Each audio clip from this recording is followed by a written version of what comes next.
Good morning students, welcome to Chimduda Primary Schools. I hope all you are fine since using all the precautions to stay safe from COVID-19. So today's student we are gathered over here to learn about chapter 8 of standard 7th, that is Firefriend info. So here are the few questions that usually comes into our mind, that are: fire is both useful and dangerous. What is fire? How did we discover it? How did we control it?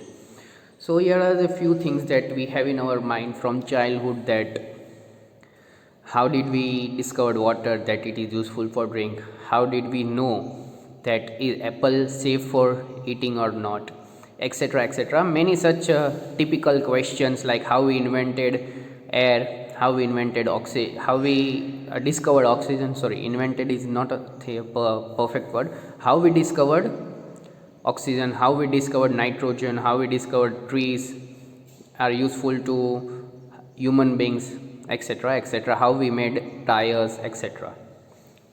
So let us study in depth about this chapter. Firefriend info. Early man did not know what fire was, but he must have seen the damage it could cause. He must have watched lightning and volcanoes long before he began to use fire himself. Fire was powerful and dangerous, and he was frightened.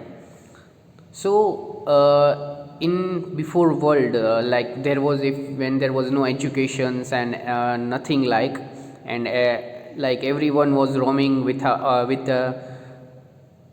clothes, etc. And without clothes in the sense with leaves of the trees, etc. The primitive mans, in short. So they had no idea how strong fire is, what damage can cause. They must be watching lightning and volcanoes before we began to use for ourselves. Fire was powerful and dangerous, and he was frightened. As when you see volcanoes and lightning, you feel afraid of it, and it is dangerous for us.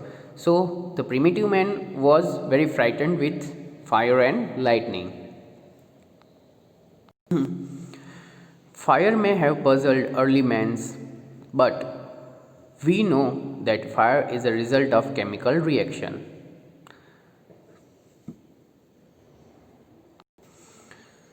So in early mans, means primitive mans, but now we know that fire is the result of chemical reaction. When oxygen in the air combines with carbon and hydrogen in a fuel, a chemical reaction takes place. So this is a scientific way we can tell the fire's spark. When the oxygen in the air combines with carbon and hydrogen in a fuel, a chemical reaction takes place. Energy in the form of heat and light is released in this process. This is what we call fire. This is a scientific definition we have made after we got education and everything. So what is the scientific there we can ask a question, that what is the scientific definition for a fire? When the oxygen in the air combines with carbon and hydrogen in a fuel, a chemical reaction takes place. Energy in the form of heat and light is released in this process. This is what we call fire. Three things are needed to make a fire: fuel, oxygen and heat. Wood, coal, cooking gas and petrol are some examples of fuel. Oxygen comes from the air. That is why when you blow on smoldering paper, it often burns into flames. The third thing needed to make a fire is heat. Fuel and oxygen do not make fire by themselves, or else a newspaper or a stick lying in the open would catch a fire on its own. To burn a piece of paper or a wood, we heat it before it catches a fire. We generally do it with a lighted match. Every fuel has a particular temperature at which it begins to burn.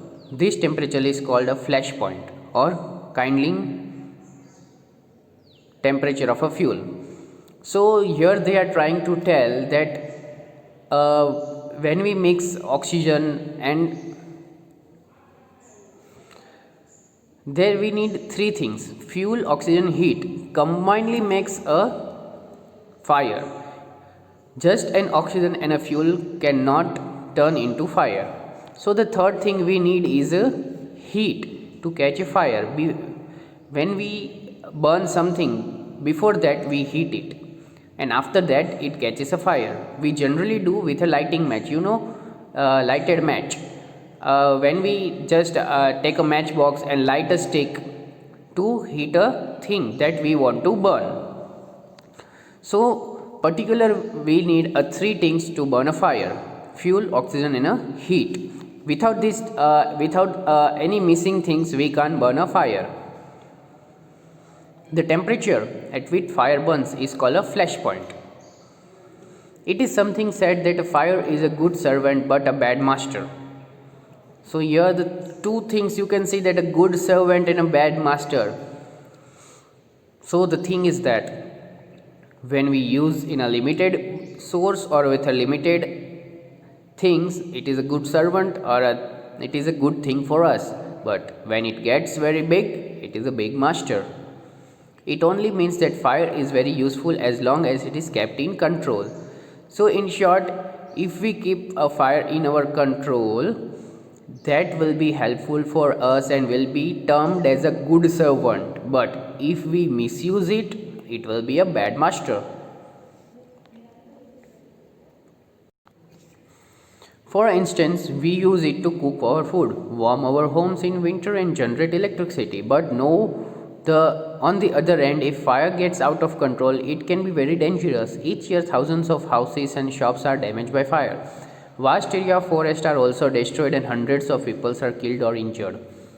So when there is a limited use, like for cooking, for making us warm, or for making electricity, or to do something or some other things, to boil something, to etc etc, when there is a limited use of a fire and which is under control, it is very good for us.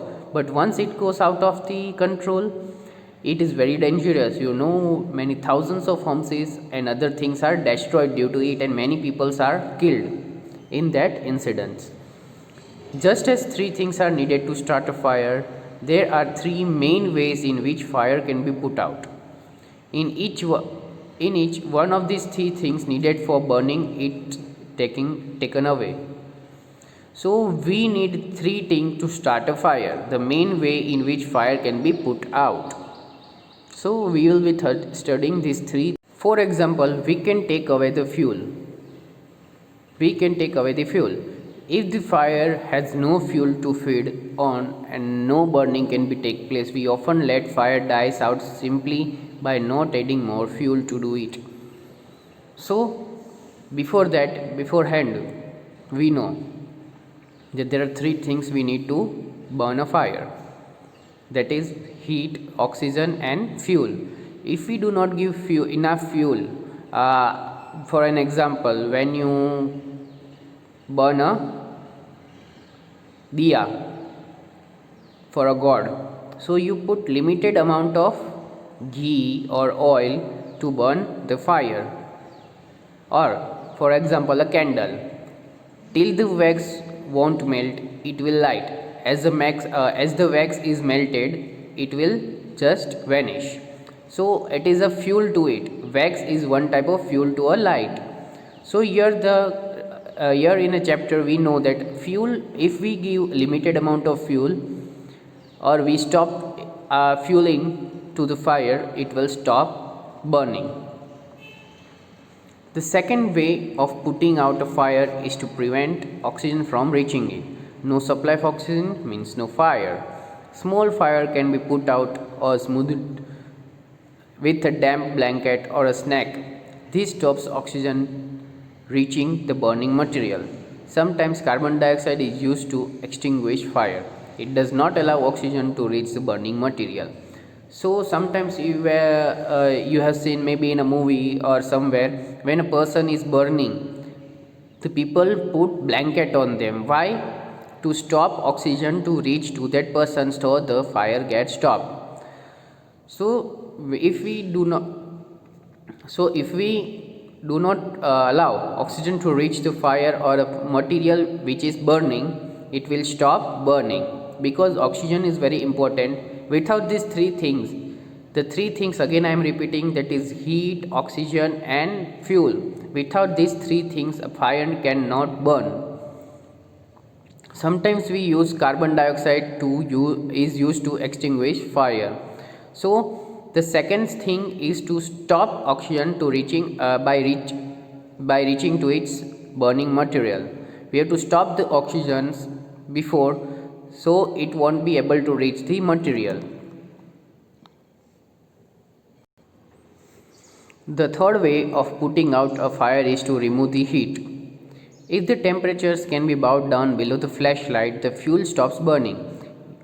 You blow on a burning matchsticks or a candle to put it out. In doing so, you have to remove the hot air around the flames, bringing down the temperature below flash points, and the candle goes out. Sometimes water is sprayed on the fire. It absorbs heats from the burning fuels and lowers the temperatures. The blankets of water also cuts the supply of oxygen and fire is extinguished. So the third main point is to remove the heat. So the students, you know how to remove the heat. There are three things. Either you have to cool down the temperature, or you have to bring something that stops the oxygen. So students, you have to bring the round temperature of a burning place or a thing to below flash point. Flash point is the point after which the burning starts. So you have to put water, or bring down a temperature. What will the water do? Water will absorb all the heats from the surroundings and it will cool the temperature and bring below the flash point, so fire will stop. So many times you must have seen in a winter or in a rainy seasons, the matchstick doesn't burn fast. You have to do many tries to burn that matchstick. Why? Because the oxygen or a temperature over around is less, due to which the matchstick is not burning. The simple example is a matchsticks. If you want to burn a matchsticks in a winter or in a monsoon, it will be very difficult to burn a matchstick or a candle, because the surrounding temperature is very low below the flash point, first of all. The second thing is the oxygen over around is less. So the two things, sufficient oxygen and sufficient heat is needed to burn the fuel. So if at all the oxygen is very less around you, but the temperature is very cold, it will stop burning it, or you have to make many tries to burn the fuel. Some fire cannot be put out with water. If water is sprayed onto an oil fire, the oil will float to the top of the water and continue to burn. This can be very dangerous because water can flow quickly, carrying the burning oil with it and spreading the fire. So here the students, the chapter is trying to tell now when sometimes you can't spray water on the fire, because if you spray water on the oil, what will the final reaction will be? The oil will float on the water. You can basically try this at home. Just take a water in a bowl and put an oil into it. You will see the oil will be on the surface of the water. It will not get down in the down part, or it won't be mixed, or it won't be absorbed by the water. It will just float on the surface of the water. Just put one spoon of oil into a water. You will see these reactions. Please do not try anything other than that. Just take a bowl of a water and put one spoon of oil. That's it. It will be fine. You will get an idea what the chapter is trying to tell. This can be very dangerous because water can flow quickly, carrying the burning oil with and spreading into fire. You know, Water spread easily because it has no shape, nothing, no color. It will go anywhere and it will spread fire because why the oil is floating over the water. Water also not be used on the fire because by electric appliances. Water cannot be used on the fire caused on electric appliances. Why? Water will The person spraying water might receive an electric shock and be killed. A carbon dioxide extinguisher is the best thing to fight an electrical fire. If you fire on electrical appliances when it catches fire, either it will burn very fast because it will get a shock circuit, okay, or you may receive a shock due to which you may be killed. So, a carbon dioxide extinguisher is the best thing to fight against electrical fire. We spend millions of rupees each year in fighting fires, and we spend more trying to find new ways for preventing fire from happening and getting out of control. So, we are using lots of money for such things to spend and trying to know the new ways to prevent fires from happening and getting out of control. On the whole, we have learned rather well to control fire, put it in a good use in our everyday life. So from this chapter we have basically formed that we know we have to keep our fire. So we know to make a good use of fire we have to keep our fire in our control, else it will destroy us. Long along there was no fireman. When fire broke out, everybody comes a firefighter. People formed human chains, they will do it required and pass buckets of water from well or a pond to a blaze.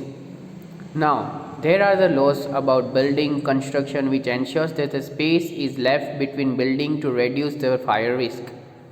Every new building, especially a public place, must ensure observation of fire prevention norms.